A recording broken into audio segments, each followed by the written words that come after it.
I went outside yesterday. Just outside. I didn't do anything. I got a haircut, got a coffee. I put gas in the car. I came home. I had spent $160. I didn't go to a restaurant. I didn't buy anything. I just existed in Miami for 3 hours and it cost me $160. The city's charging me a subscription fee just for existing. Just to breathe the air. Nobody's saying anything about it. Everyone's just walking around like this is normal. It's not normal. I grew up here. This is not normal. And the insane part, the part that should have people like in the streets, is that everyone is broke. And nobody's going to admit it. You go to Brickell on a Friday night and everyone looks incredible. Everyone's got a table. Everyone's got a bottle. At least half those tables are on a payment plan of some kind. Someone's floating on a credit card. Someone's using the rent money. Someone in that section paid for the bottle with an Apple Cash request that 17 people still haven't responded to. Like, we are all performing solvency for each other, and it's exhausting. Everyone's acting, no one's talking about it. Everyone has their iPhone 17 Pro Maxes. Everyone's got the G-Wagon somehow, right? Everyone's got the nails with the small the Latinas got the nails with the small architectures on the tips, you know?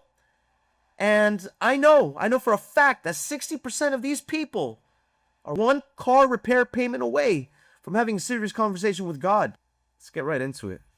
Why Miami? And I'm like, it's so expensive. I'm like, Miami's expensive, but impossible to go broke. Yeah, and you just keep going. Like when I met you, for example, we didn't even get to who I was sitting with. So I was sitting with somebody else who does something similar. So All right, I'm gonna stop them right there. None of these guys even have a haircut. Like neither of them have a haircut.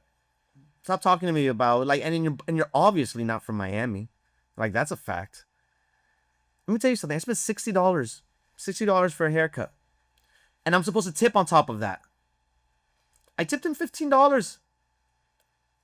I don't know why. He didn't save my life. The barber cut me up. Do you know what a $75 haircut looks like in a week? It looks like another $75 haircut is needed. I used to go to a place called Father and Sons on 122nd and Coral Way, where a guy named Enrique would say no words to me. My abuelo would drop me off.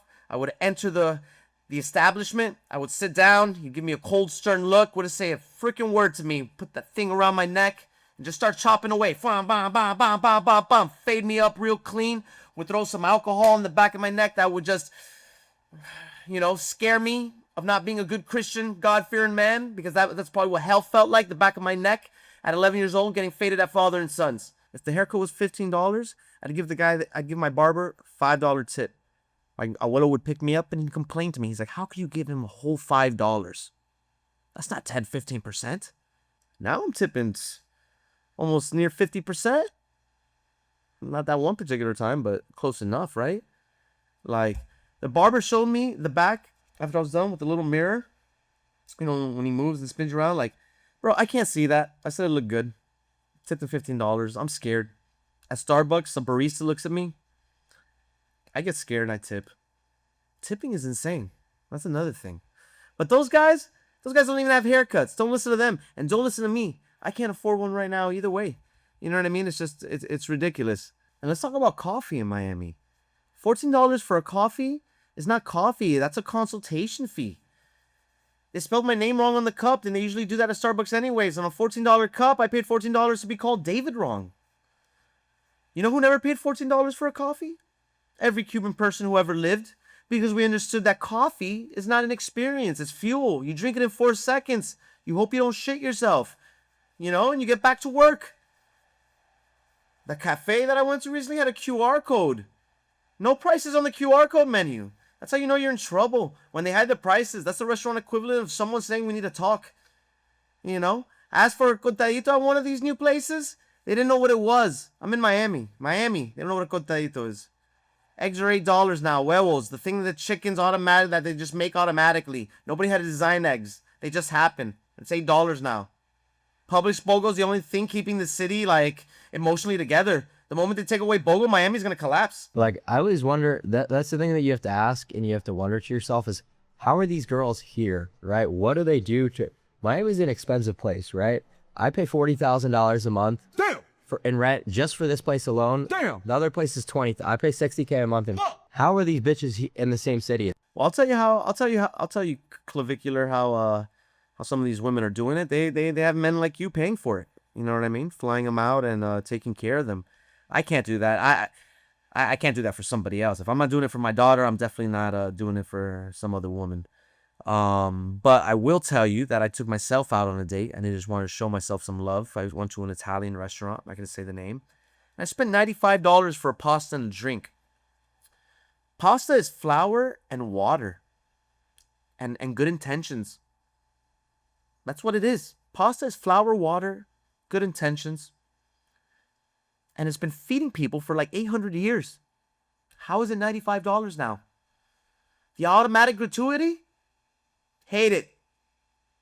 The kitchen fee? I hate it. My friend the other day said, let's grab a quick bite. There are no quick bites in Miami anymore, my bro. There is no such thing. Every bite is automatically $40. And it takes 45 minutes because they're crafting it. I went on a date, nice girl. Dinner in Coconut Grove. Spent $180. She said she had a great time. I have not recovered financially or emotionally. And let's talk about happy hour. Happy hour in Miami is $12 drinks instead of $16 drinks. That's the happy. That's where happiness lives, people. And here's the thing, though, and I want you to actually think about this for a second. Miami didn't get expensive by accident. This was engineered. During COVID, people with money, real money, Wall Street money, tech money, they all decided Florida was the move. They realized that there was no state income tax, the warm weather, and they came and they bought and they brought their cost of living with them along with their luggage. And the people who are already here, the people who built this city, Lo Cubano, the Haitians, the working families in Hialeah and Kendo and Opalaca, they're getting priced out of the city, and they got priced out of this city that the families built, that their families built, that my family built, slowly and quietly, just one rent increase at a time. And there's a word for that, and it's not a conspiracy theory. It's an economics word, and it's called displacement. And it's been happening to the working class cities since cities existed. Like the same thing happened in New York, the same thing happened in San Francisco, and now it's here.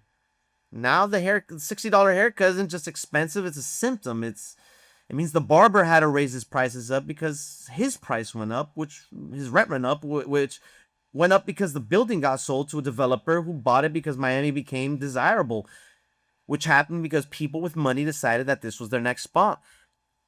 And I'm not saying that those people are evil. I'm saying that the system works exactly as it's designed for some people.